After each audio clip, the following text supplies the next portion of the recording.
Hi everyone, welcome to my channel Crew Bites. Today's recipe is murukku. Murukku is a popular South Indian savory snack that's enjoyed by people of all ages. This crispy, crunchy, and flavorful snack is usually made from rice flour, lentil flour, and a blend of spices. The name murukku derives from the Tamil word for twisted, which refers to its shape. There are different versions of murukku, but in this video, we'll be making the classic version of murukku. While it may seem like a simple snack to make, there are a few tips which I'll be sharing that can help you perfect your murukku making skills. So let's get started. So with this recipe, you'll easily get 12 to 13 standard size murukku. But if you want to make more, you can easily double the recipe and use. And for this, you need superfine rice flour, 1 cup, urad dal, which is skinned black gram lentils, quarter cup, black sesame seeds, 1 teaspoon, cumin seeds, which is jeera, quarter teaspoon. This is optional, but it gives a nice flavor. Asafoetida powder, quarter teaspoon. Chili powder, quarter teaspoon. This is again optional if you want to make it spicy. Hot melted butter, 1 tablespoon. Instead, you can use 1 tablespoon of hot oil. Salt to taste. Water, you might need around 12 to 14 tablespoons, roughly around half to 3/4 cup, or use as needed. And vegetable oil for frying. So at first, let's prepare the dough. So heat a small pan. We need to make urad dal flour, so keep a very low flame and add quarter cup of urad dal and dry roast in a low flame until the dal becomes fragrant and slightly golden. So the urad dal is roasted well. Allow it to cool completely, then transfer to a mixer and grind to a super fine powder. This is very important. You can sieve it a couple of times and then grind again to get a super fine flour. Now to a large bowl, add 1 cup of superfine rice flour along with quarter cup of urad dal flour. The measurements are very important here. So use only quarter cup of urad dal flour along with 1 teaspoon of black sesame seeds, quarter teaspoon cumin seeds if using, asafoetida powder quarter teaspoon chili powder, salt to taste, and mix well so that all the dry ingredients are well mixed. Now to this, let's add 1 tablespoon of hot melted butter.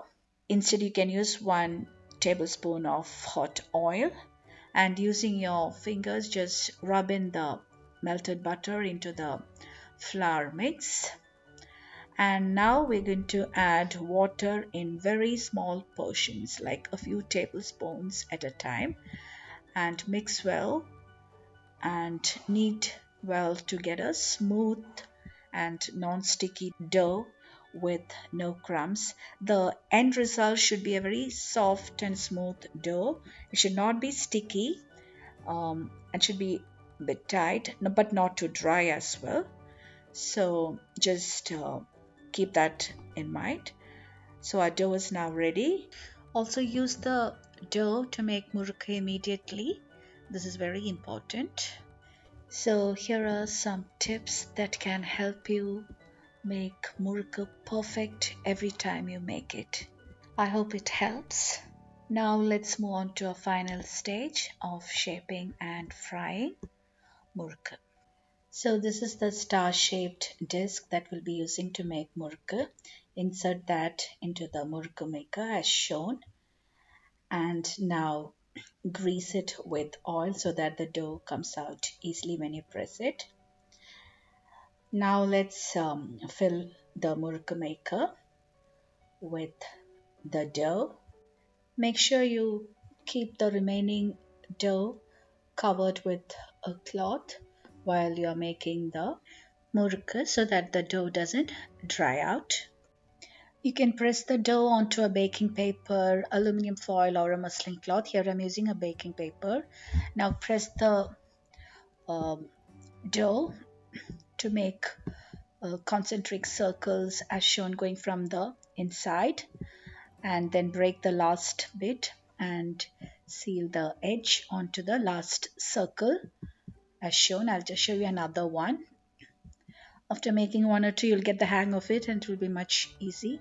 But when you're shaping into the murukku, if the dough breaks out very often, that means the dough doesn't have enough moisture. You have to add 1 or 2 tablespoons of water and knead the dough again to make it smooth. Or if it's not getting the proper shape, it means it has too much moisture in it. So you might have to add rice flour. So just follow the tips which I had mentioned earlier while shaping the murukku, and then heat a pan and add enough oil to it. Make sure the oil is of the right temperature. Drop a small piece of dough into the hot oil. If it comes up gradually, you know it's of the right temperature. Now slide the murukku using a spatula into the hot oil and fry them until golden and crisp on a medium flame. Do not keep a high flame. And then flip them over after 1 or 2 minutes so that they are evenly fried on all sides. If you have noticed, you can see that the oil will be sizzling a lot in the beginning, and towards the end the sizzling sound slowly stops. That's when you know the murukku is fried well. That's another way to know your murukku is done. Now I'm just transferring them to a plate lined with paper towel, and then continue frying the remaining ones the same way. See the sizzling of the oil. So like I said earlier, it will gradually slow down once the murukku is fried to the right texture. So I'm just transferring these ones as well to the plate. So murukku is all fried and ready to eat. See how golden and crisp they are. And once cooled completely, transfer them to an airtight container and they'll stay fresh for quite a few days. So I'll just show you how crunchy their texture is. Can you hear the crunchy sound? It's really crispy and it tastes so delicious. Just follow those tips which I had mentioned earlier and you can make perfect murukku. Not just delicious, but they are highly addictive too. So do give them a try. I hope you all enjoyed today's video. Also, if you haven't subscribed to my channel yet, please subscribe, like and share. New videos are uploaded every Tuesday and Friday. Until then, goodbye.